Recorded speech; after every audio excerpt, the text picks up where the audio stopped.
I'm just one of those people that will make a decision quickly and then just go 100%. I've never been a person to straddle a line. I choose my line and then I go 100 without the fear of knowing the end result. Because it's one thing to start moving in a direction and realize I'm on the wrong path. It's another thing to never take the first step.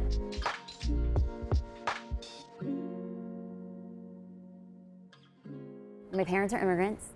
My father is from Mexico and my mom's from Puerto Rico. We were raised in East Los Angeles, which is like a little, is rough and tumble neighborhood. I didn't learn how to read until I was 11. I wasn't ever really good at math. And the stories I would tell myself as a child was just I'm just not smart, or I'm just not exactly there.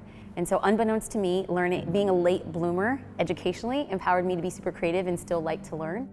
I graduated at the top of my class with a 4.0 and earned a scholarship to law school. I just felt like this was the path that I was supposed to be on, and I was really proud, and my parents are proud, and our neighborhood was proud to have somebody move past that, and I just felt like I was representing something bigger than me. And so I was afraid to admit how unhappy I was. It was then that my mom had a relapse of brain cancer, and everything kind of came to a head.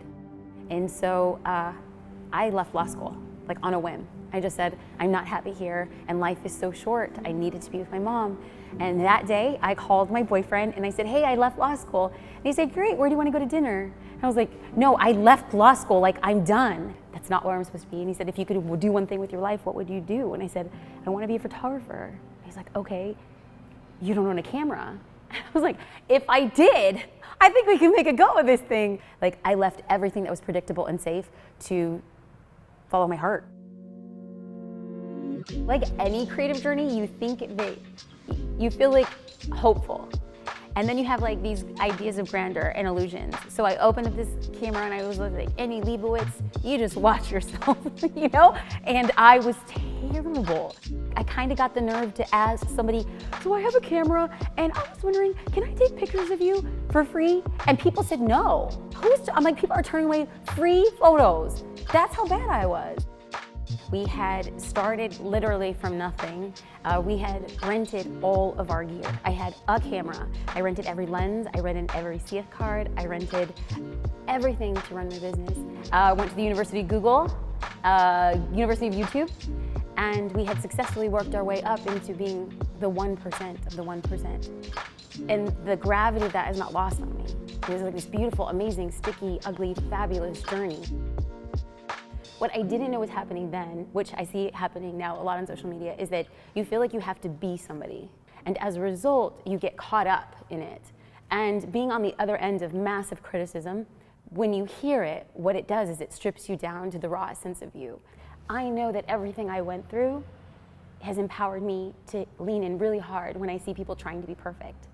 Because it's the aspiration for perfection that really messes with your head and really messes your heart and causes you to make bad decisions. Because the image is going to be the thing that takes you down. Your core is going to be the thing that makes you soar. When I think back now and I look back at the journey that it's taken, I think it's tempting to think that a journey is linear. There is nothing wrong with not knowing the end, but being okay taking the first step. Every decision that I can say I look back in my life, it was always the wrong step, but the wrong step led me to the right step. As I was successfully running a very powerful, amazing photography business, on the down low, I'm talking to other business owners, consulting them, and saying, this is a strategy. I see you have a purpose. I see you have a brand. Get it out there. And then I stepped back and I watched, does this work? And every iteration of a client that had the opportunity to, their businesses skyrocketed.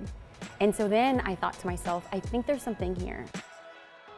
I had a business partner who said, you want to be a photographer and you don't have a camera?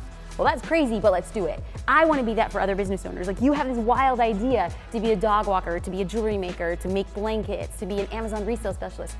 Awesome. Let's get it out there in the market. And so that to me was a blend of passion, curiosity, and the ability for me to stick out. To do big and crazy things, you have to have big and crazy dreams.